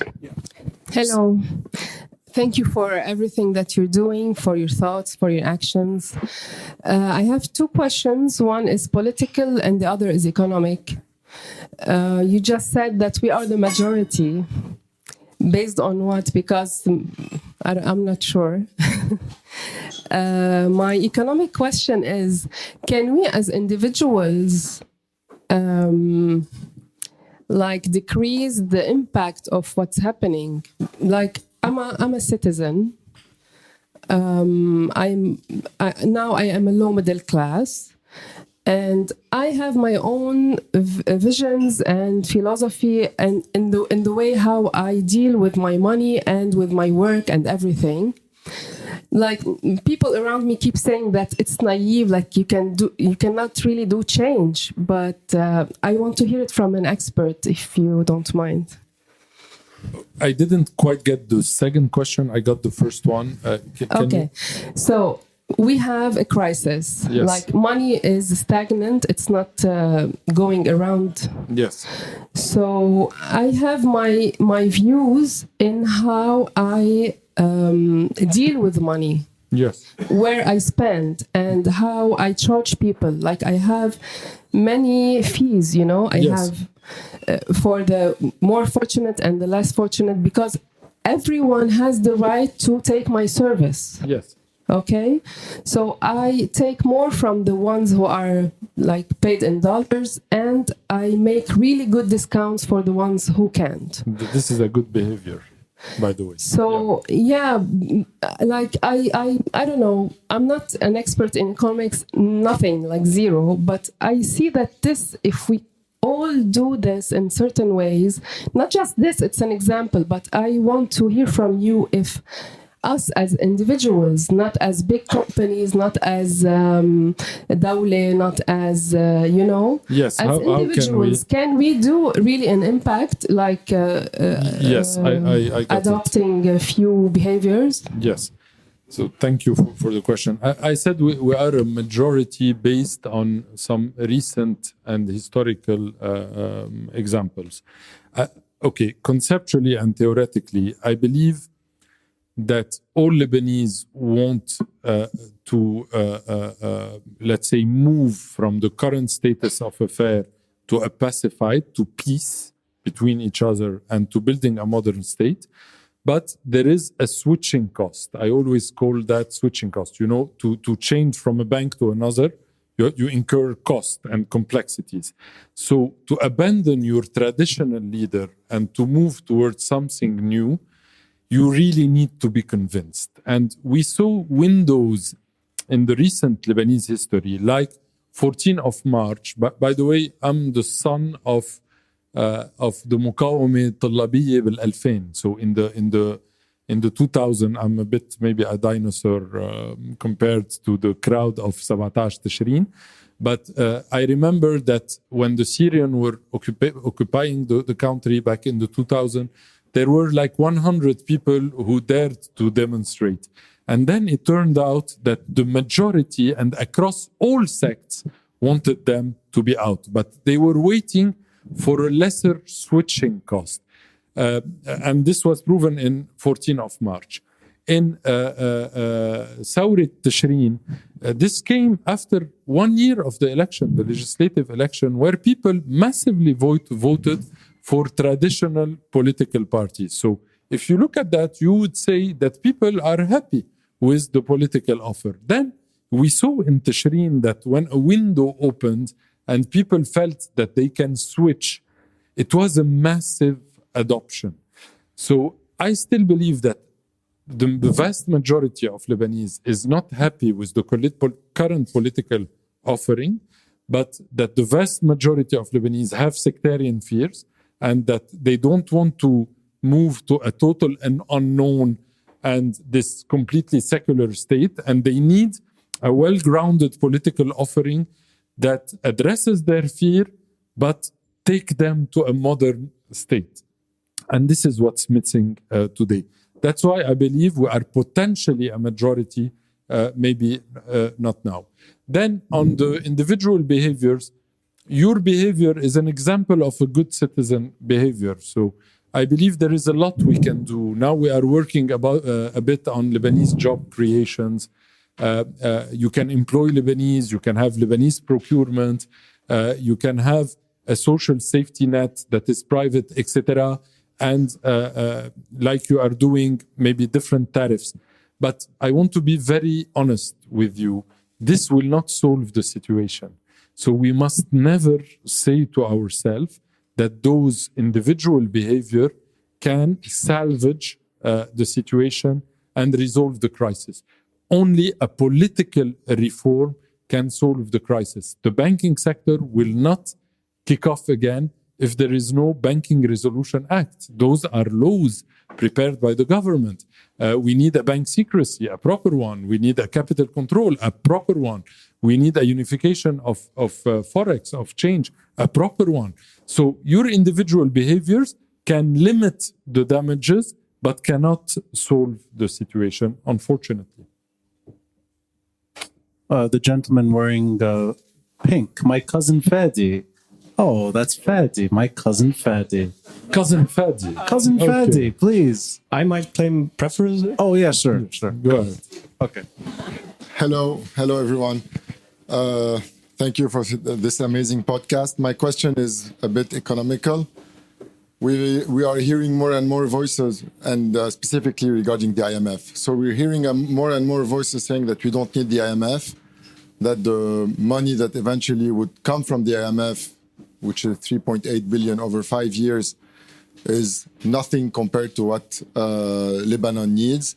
And we can hear a lot of voices, a lot of experts going on TV saying that we can get out of this mess without the IMF. So I would like to know the opinion of Albert regarding this. Thank you. So Jean is an economist, so he knows the answer. I met I met this man on the beach once, yes, dancing in Betroun at the he's beach. a good dancer as well. He was dancing right next to me, like, who are you? No. He said, I love your podcast. And he just, that's literally what happened. And now I recognize you. So You have those tattoos all over your, a few, yeah. And many more. So he's And a many dancing economist, we can, so, which is not bad as a.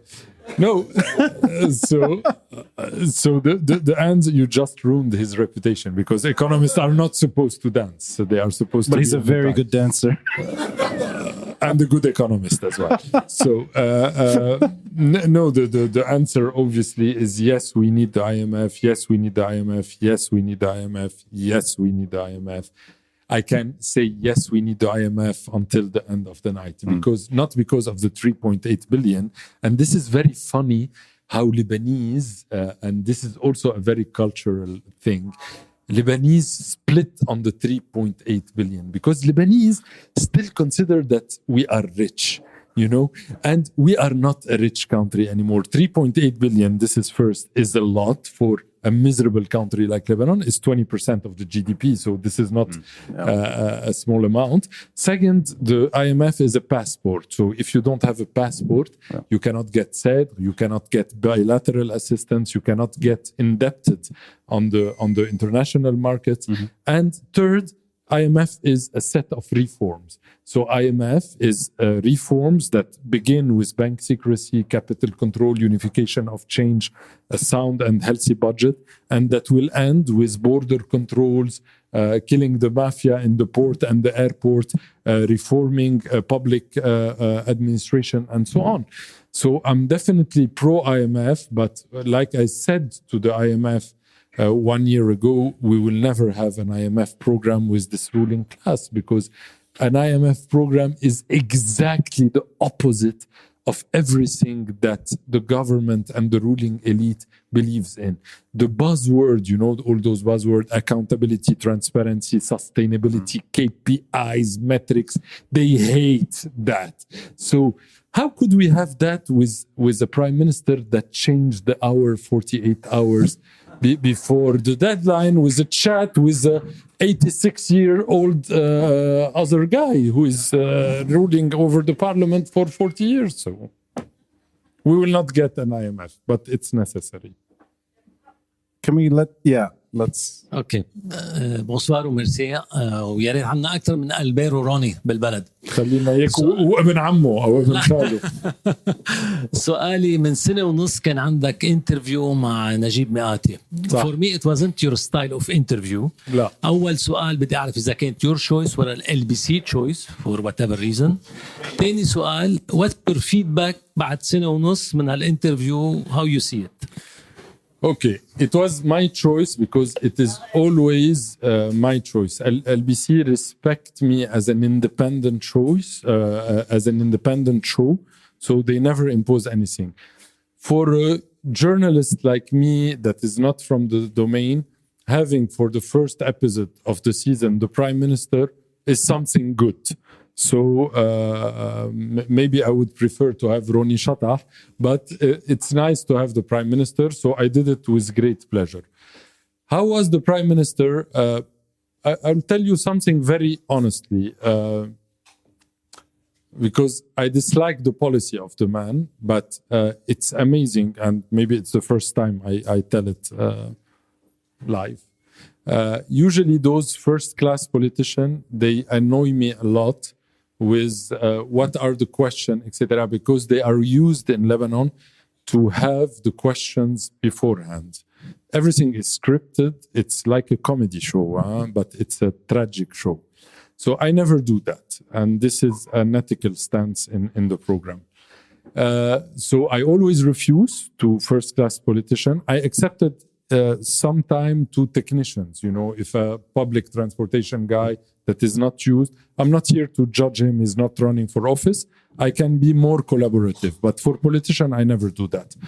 So Najib Miati is one of the few, not to say maybe the only one. Sami Jmail is another one, because Sami also is a close friend of mine from childhood.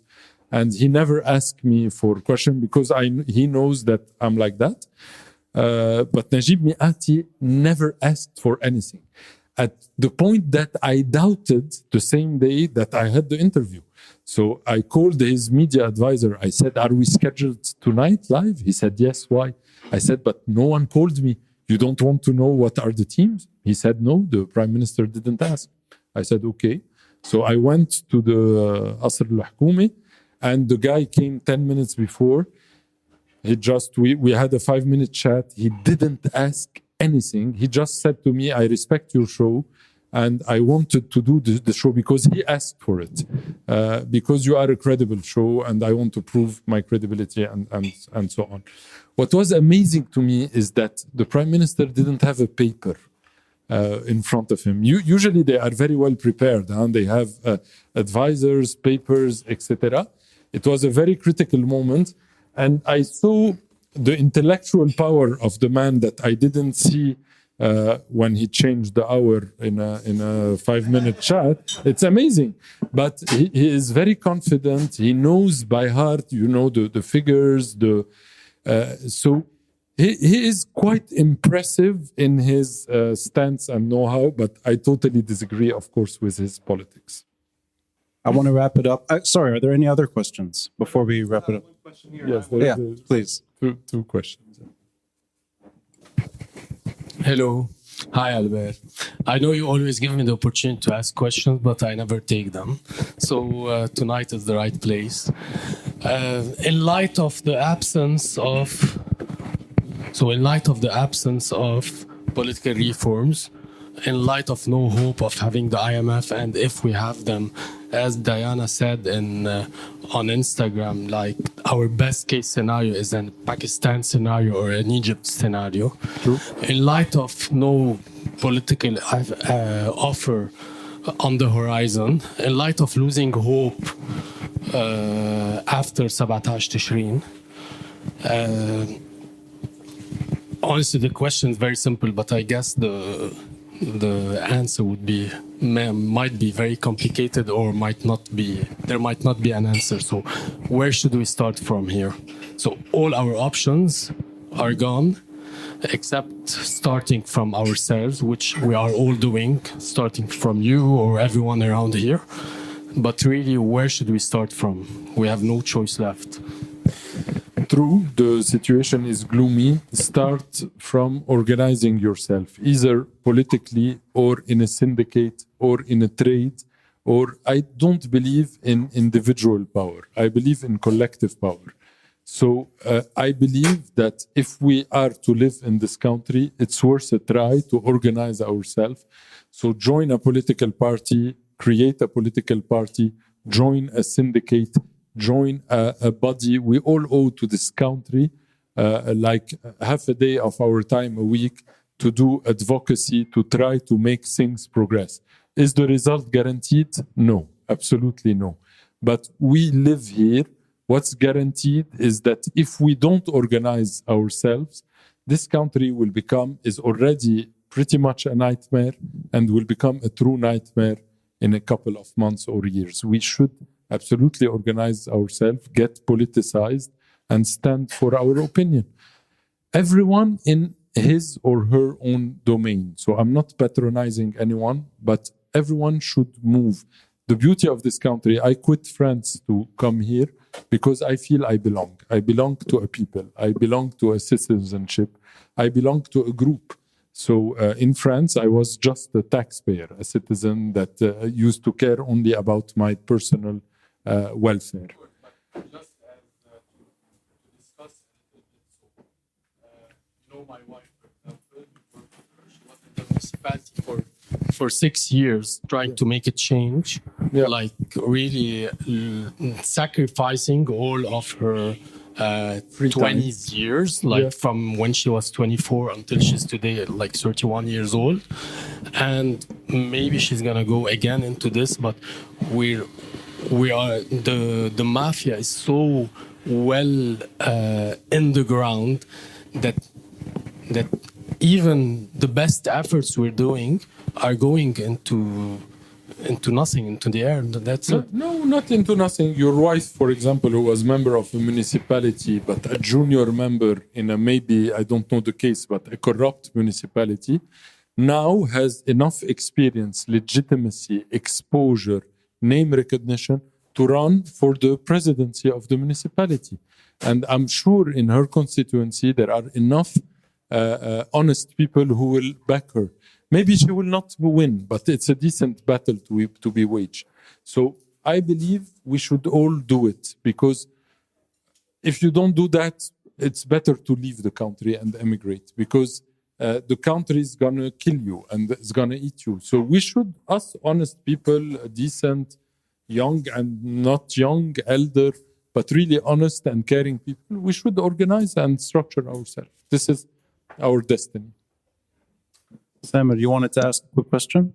Yeah, a bit of an intervention, actually. Oh, sorry. All right. So we did cover a lot of important aspects. One of the most important ones covered was the lack of public transportation, which is really definitely a big. You like that? Oh yeah, definitely. It's it's not only an economic hindrance; it's also a cultural hindrance and a mixing hindrance. Absolutely. But the other aspect that I feel is also lacking is the one of education. We are very proud of ourselves as Lebanese for being educated and everything, yet our history books stop at the Declaration of Independence, and that for me is a major flaw. Yes. It's one of the reasons why these political parties and the sectarian system continue to propagate. Yes. But my question to you is more of an economic one, since you're an economist. How can there exist so many different levels of dollar rates or exchange rates? I mean, it just doesn't, it defies my senses, honestly. And I'd like somebody to answer that. No, it's a very nice question. First, I agree on education. I agree a lot on public transportation.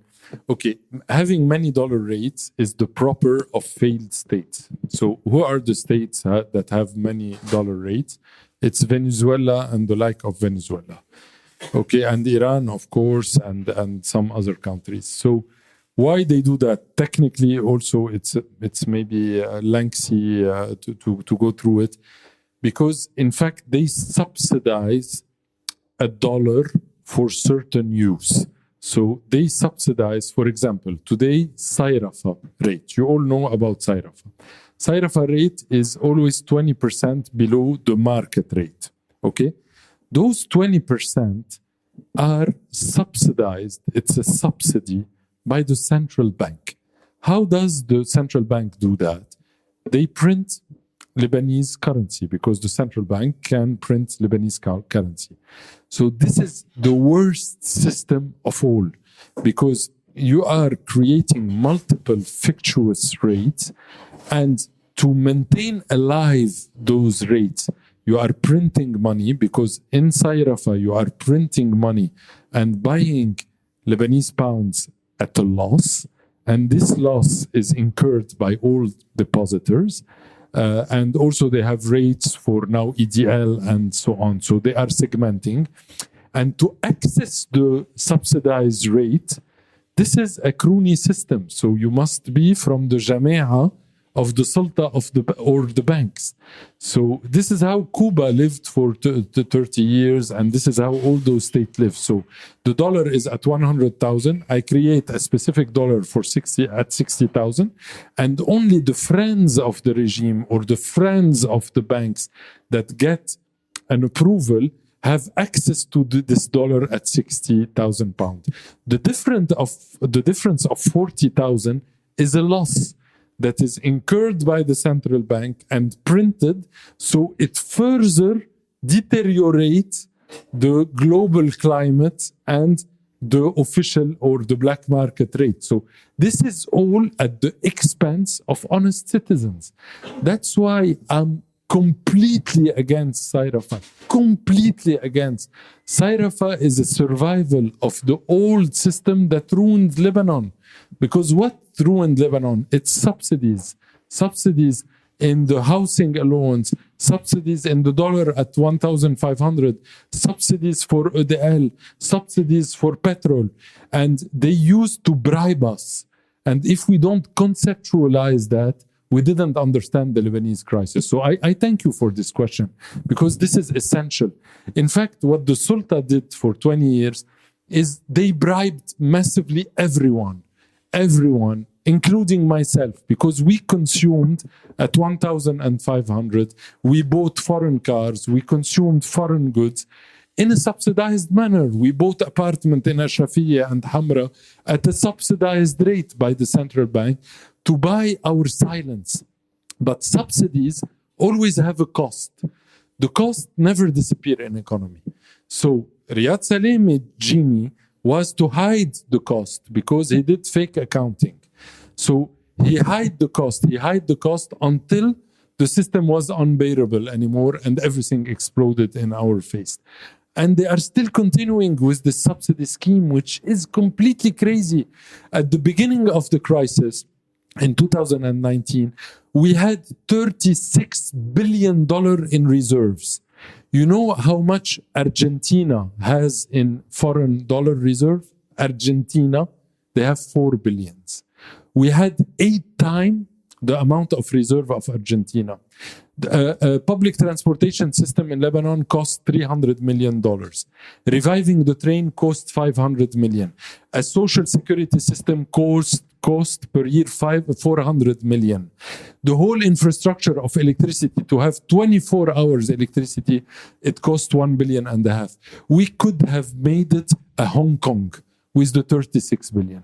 But what they did is they depleted all the reserves on subsidies that went to Syria for the majority of them, just to buy the silence of people, and just because those people are idiots and they don't have a clue and the solution to the economic problems of the country. So that's it. It's a tragedy. Let me wrap it up. Albert, let me wrap it up with my own question. Guys, it's just a few more minutes and there is a time, not that long ago, 9 years ago, actually, where you had longer hair than me. Yes. True. I met you, I don't know if you would remember, I met you, I think it was January 2014 at Sami Jmail's home for dinner. True. Sami Jmail called me. I spoke on TV, and he invited me to his home. True. I didn't know you. We had a dinner together, and the dinner, to the best of my knowledge, my recollection, is largely reflecting the conversation we're having now. Absolutely. At that point in time, maybe the focus was a little heavier on Hezbollah because it was a personal story for me. We discussed also the trails of Beirut. Yes. I remember very, very well. Right. That's Yes. good memory. Yes. Hezbollah was in the room with us while we were having dinner. And for me, it was a rare occasion to meet Sami Jmail for the first time and to meet you and to try to put myself in this story and see what am I going to do here for the rest of my life. 9 years later, we're sitting side by side. We're sharing our perspectives on a country that only got worse. And that topic that was discussed back then, we brought it up tonight. But that's the one topic I think that we really don't have any control over. And that's the topic that I believe has crippled us to our core and made Lebanon unrecognizable. So, can you imagine in your lifetime and mine, we're roughly the same age, you're a few years younger than me, where that issue is behind I us. didn't know that. But, I'm 41, you must be... I'm nearly 43, so I'm your elder. Oh, you're 40. Ronnie. Behave. Oh. Behave. I always thought you were a little younger. No, I look younger, but Get him another drink. By the way, this should be the show on LBC. Just, how old are you? You look old. 43. 43. 43. That issue, I want to hear from you because you've been very straightforward tonight about it. Can you see that issue fading so that everything you talked about, from the nostalgia related to the practical, to the policy, to the central bank, to the anthropological desires that you outlined earlier, to everything that's public and inaccessible right now, all of that, can you imagine that fading so that we can finally rebuild this country once and for all? I have difficulty seeing it. I wanted to see if you see it, how you see it, and maybe that's the vision for 2030 that your show is all about. Thank you, Ronnie. This is a tricky question to end this podcast, and I don't have really a scripted answer. But I believe we have, Hezbollah issue is not in our hands. Hezbollah issue is a regional one. Mm-hmm. Like the Syrian presence in Lebanon was a regional issue. What we did wrong while the Syrians were here was that we didn't lay the foundation of a sustainable state post-Syrian evacuation. And I don't want to repeat this mistake because I was part of the first mistake. And I'm very keen on not being part of the second mistake. That's why I acknowledge that there are certain things where I don't have control on. But there are things where I have control on. So what I have control on are three things meanwhile, because Hezbollah will be resolved regionally. First of all is mumana'at al-mumana'. So I will never accept the logic of Hezbollah. And the logic of Hezbollah is a cultural logic, it's a geopolitical logic, it's an economical logic, it's a violence-rooted narrative, etc. So I believe we must have a cultural resistance towards the stance of Hezbollah and to reduce the influence of Hezbollah's narrative. And this is within our control, and we can do it. This is first. Second, then, mumana'at al-mumana' is to address the Shia community. And this is, I hate, and I have evolved a lot on this front. The most dangerous thing is to associate the Shia with Hezbollah. This is very dangerous. كلمة الثنائي الشيعي أنا إذا اللي بيحضر الشو تبعي أنا ما بتطلع منه. ما في شيء اسمه ثنائي شيعي. في طائفة بأمها وأبوها composed of individual إن شيعة، منهم مؤمن، منه مع حزب الله، منه ضد حزب الله، منه شيوعي، منه ملحد. الشيعة مثلنا مثلهم. So I believe that we should, as sovereignist thinkers and politicians, address a message of friendship to the Shia and not alienate them. We should talk with them and we should understand their fears. As I was saying before, we should understand the fears of the Christian. This applies also to the Shia. Okay? Hezbollah rehabilitated the pride of the Shia community. I'm against Hezbollah, but I acknowledge that. Hezbollah liberated the South. I hate to acknowledge that, but I acknowledge that. But I speak to the Shia directly. Do you want a state? Shall we build a state together? Shall we build a common goal? Shall we build a common objective? How many corporations did Hezbollah create? How many jobs did Hezbollah create? What Hezbollah has done with your culture, with your open culture? This is the dialogue I want to engage with the Shia, while understanding their cultural, not all of them, because I never put a community in there is diversity, but maybe a majority or a portion of the Shia. So we are ready to dialogue with the Shia while not accepting Hezbollah's behavior in Lebanon. May I offer nuance to that very nuance? Of course, nuance is the key. Nuance is the key. I will disagree with the premise. Yes. I don't think Hezbollah, culture, and Shia have anything to do with each other. I agree. Okay, so talking to friends in the audience, talking to friends we have, talking to the Shia, Hezbollah could get stronger, Hezbollah could get weaker, but that dialogue has nothing to do with it. I'm talking more security. The security stranglehold that has turned Lebanon into a war zone long past its civil war. Can we do anything about that?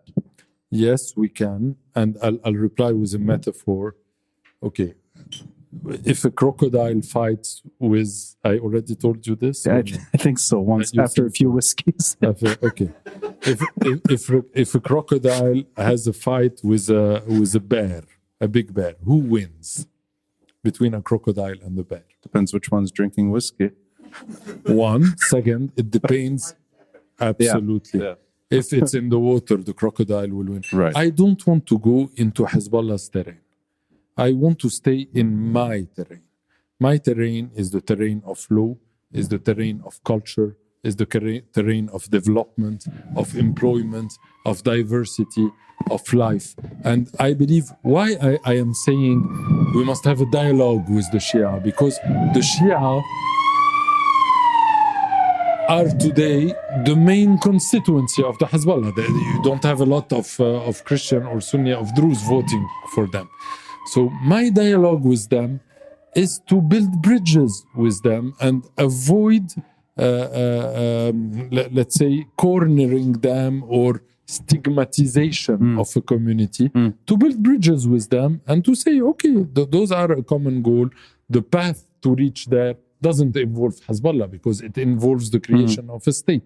This is the only thing we can do, is to portray a state, to have a program of a state, and not to accept the logic of Hezbollah all along the way, while waiting for an international alignment of stars that would strip Hezbollah of its domination over Lebanon. Do you think that peaceful way of dialogue and proactive persuasion has a relationship to security that is regional and geopolitical?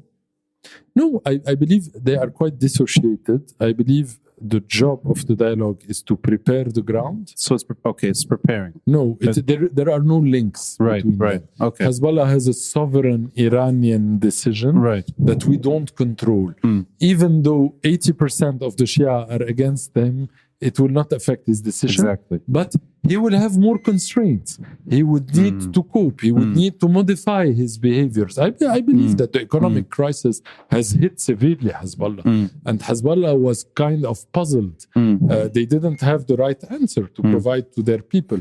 So I believe this is the right way to go, to engage with the people and to build a project together while waiting. I have zero expectation from that project to be able to strip Hezbollah out of its arsenal. This will happen in a regional deal, but we must prepare the ground like we didn't do in the Syria. So it's really the groundwork, the way you were protesting in 2000, lining up for what would happen in 2005. Yes. Albert, I could talk to you for another 2 hours. But we must not annoy the audience. So we will have a drink with the audience. Thank you for tonight. Thank you to the audience for the fantastic questions. Thank you, Ronnie. So guys, if you like the podcast, it's at the Beirut Banyan on social media. Next week is Nadim Shhadi.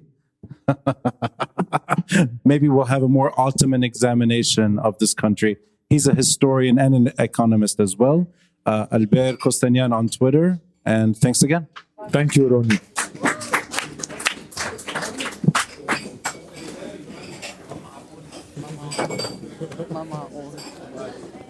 Thank you.